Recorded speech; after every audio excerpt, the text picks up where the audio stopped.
我想要去问问不同国家的人在这边打工度假的一些想法或是经历。大家好，我叫崔昌运，我来自韩国，韩语，因为我是韩国人，然后日语、中文、英语，还有我的专业是西语。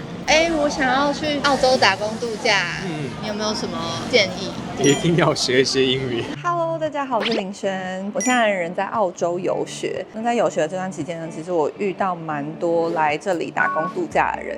那在澳洲打工度假这件事呢，其实我觉得在台湾啊，或者在其他国家，已经是一个蛮热门，就可能你身边的人都会有几个朋友来这边打工度假的经验。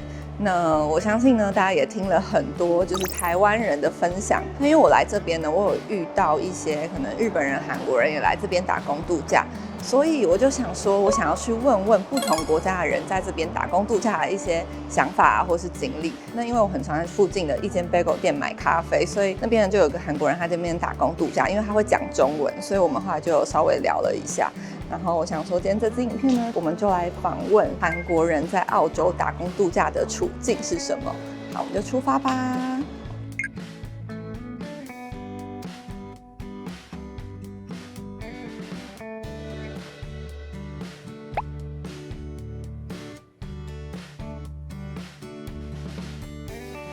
现在呢，在后面做咖啡，非常认真。我早上啊上课的时候都一定会经过这间店，然后呢都会来买咖啡。耶 Thank you. Thank you。他是 Tony。Hello。嗨，那等你下班再来跟你聊聊。好，拜拜。我们终于等到 Tony 下班了。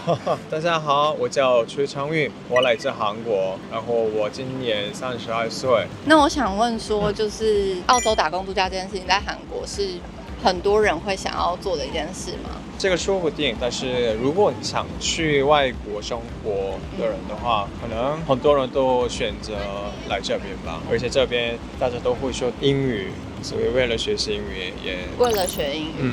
那通常韩国人来这边打工度假都是做什么样的类型的工作？这个的话，可能按照他们的条件吧，因为有些人要带看 visa。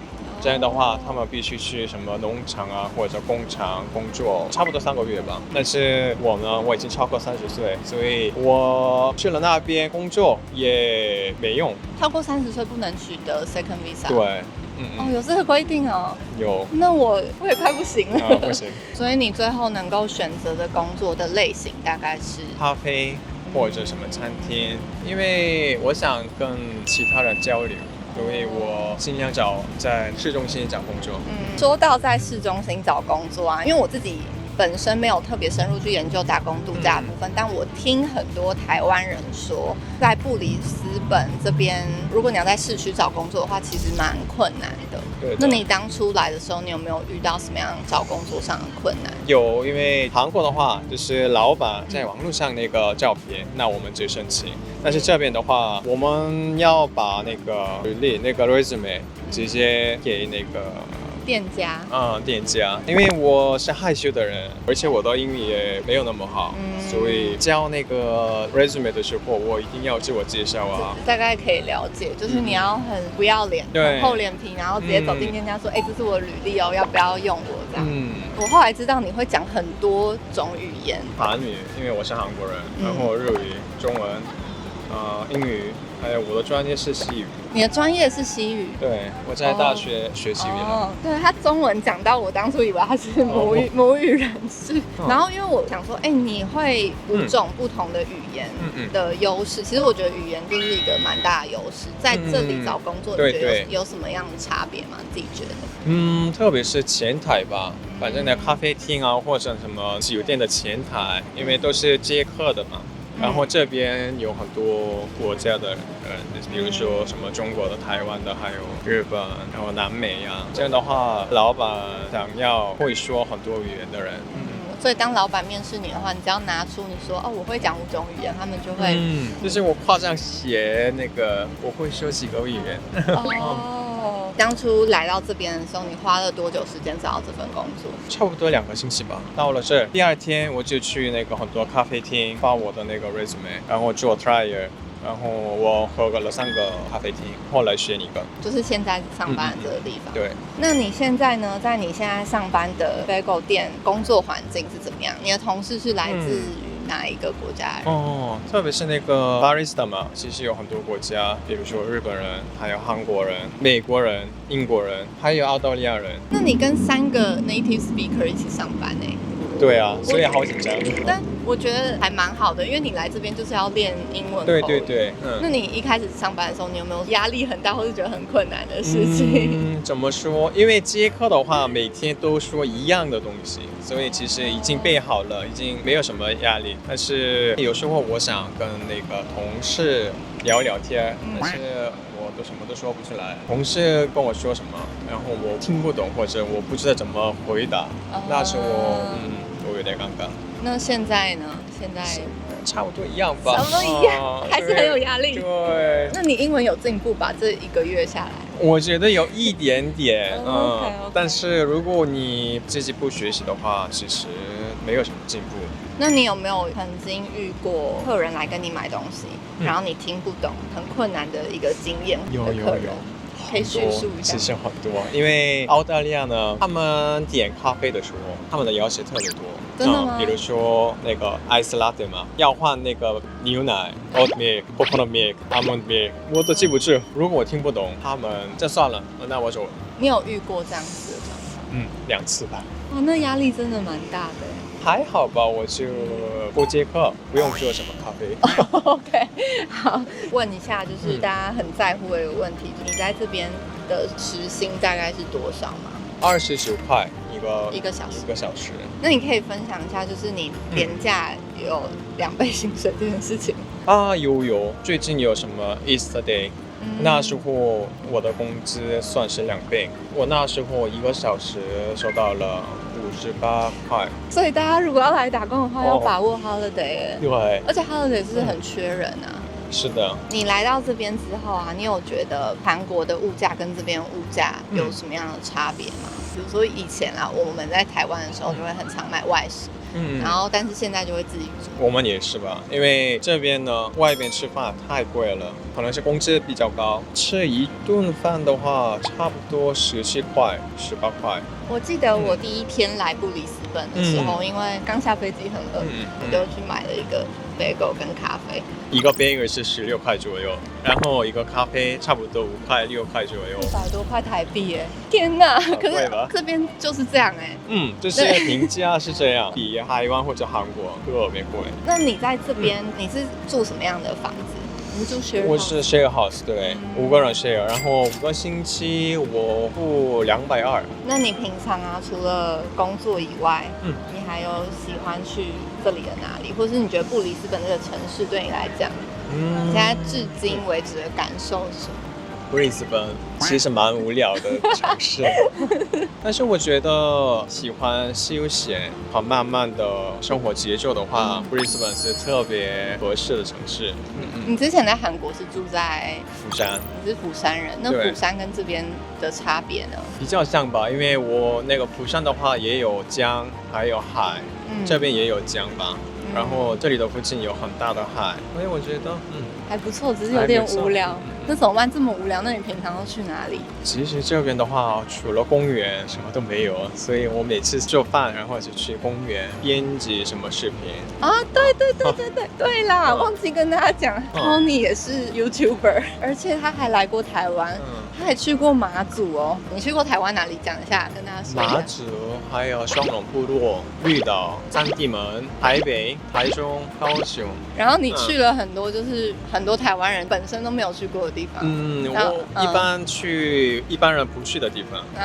对。他的频道我会放在那个资讯栏下面，可以去看。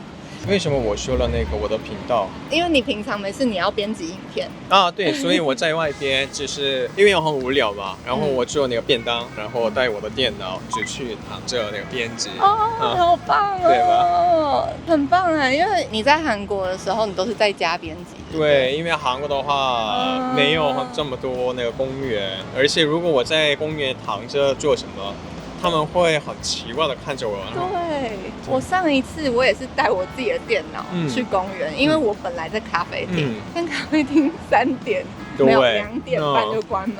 所以我只好就是从咖啡厅离开，带着我电脑去公园继续工作。你有没有一个就是在这边比较印象深刻的事情？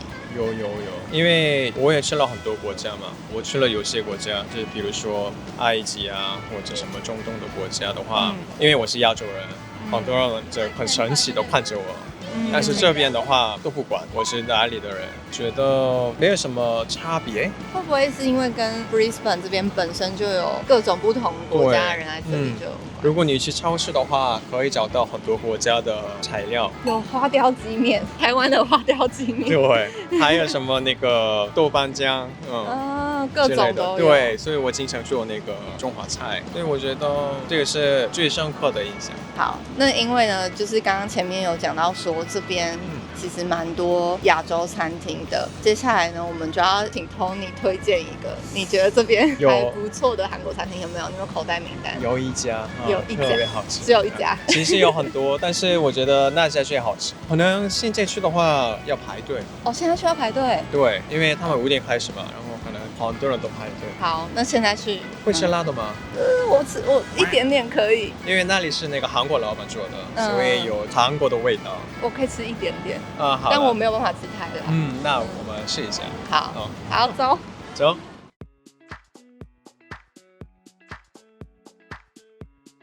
我们现在来到 Tony 推荐的炸鸡店，请推荐这边你觉得好吃的东西。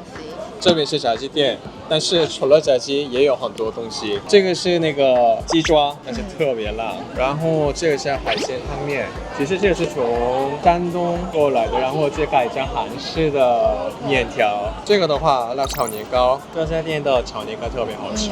这是最那个可以选，对，可以选3个味道。소이 갈릭 순살 반말이랑 연어 떡볶이 하나 밀키스 2개요. 네네. 감사합니다. 我们的晚餐点的这个是 soy garlic chicken， 然后这个是辣炒年糕。好了，我们先来吃一下炸鸡。